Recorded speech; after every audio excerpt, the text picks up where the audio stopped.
ouais, c'est chouette. Alors, Hiro est un des pensionnaires du refuge. Pour ne rien vous cacher, il est là depuis trop longtemps au refuge. Il a besoin, en effet, comme je le disais, de pouvoir s'épanouir, un jardin, une maison, l'idéal pour un chien de ce gabarit, de manière à ce qu'il puisse effectivement avoir une vie normale et complètement épanouie. Donc n'hésitez pas, Hiro, à l'adoption quand vous voulez.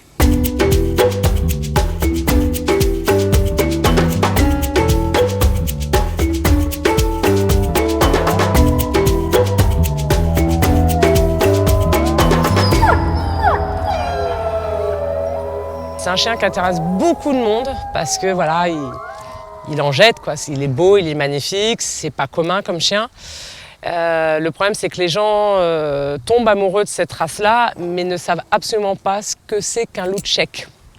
Et tous les côtés un petit peu compliqués de ce chien.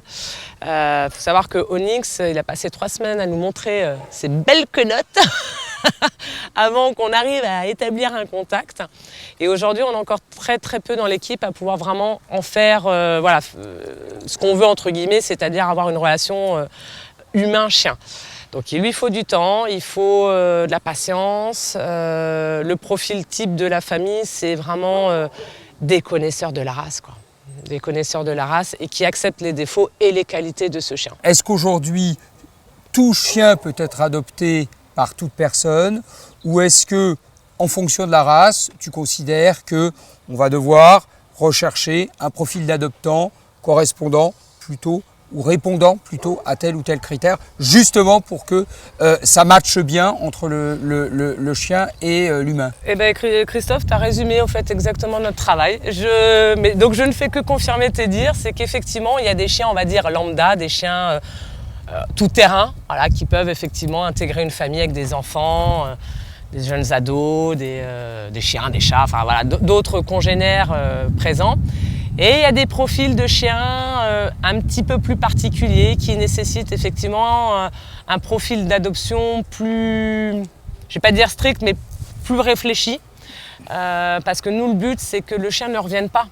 C'est à la fois un échec et en même temps pour le chien, ça peut être psychologiquement très perturbant. Et même pour nous, hein, bien parce sûr, que bien sûr, c'est jamais plaisant. Alors, bon, ça nous arrive heureusement pas beaucoup de fois, mais non, effectivement, il y a certains chiens, on a des profils, on veut.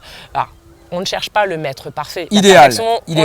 Mais les meilleures conditions d'accueil pour ce chien. Avec mon équipe, on écoute les gens, on vous pose des questions, on veut savoir quel type de chien ou quel type de chat, quelles sont aussi vos fonctions professionnelles, est-ce que vous partez de 8h le matin, vous rentrez à 22h le soir, quelles sont vos habitudes de vie. Donc il y a tout un cheminement de questions. Nous, on demande à ce que les gens viennent plusieurs fois rencontrer l'animal, parce qu'il faut que ça soit un acte réfléchi, il faut que ça soit une décision prise en famille.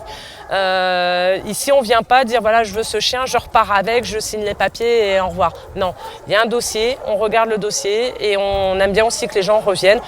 Ça teste aussi leur motivation. Quand on parlait de la bêtise humaine, voilà les conséquences.